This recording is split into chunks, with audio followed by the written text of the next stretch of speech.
¿Cómo era el rugido del tiranosaurio? El rugido más emblemático es el de Jurassic Park.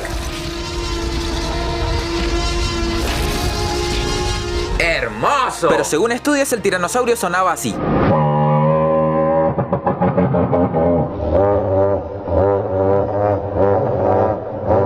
Parece que se está atragantando. Yo si estoy acampando y escucho eso, pienso que son dos zorros apareándose. Igual me cago todo. Imagínate escuchar eso en el monte a las 3 de la mañana. Se me erizan los pelos del culo. ¿Y tú? ¿Qué opinas de este rugido?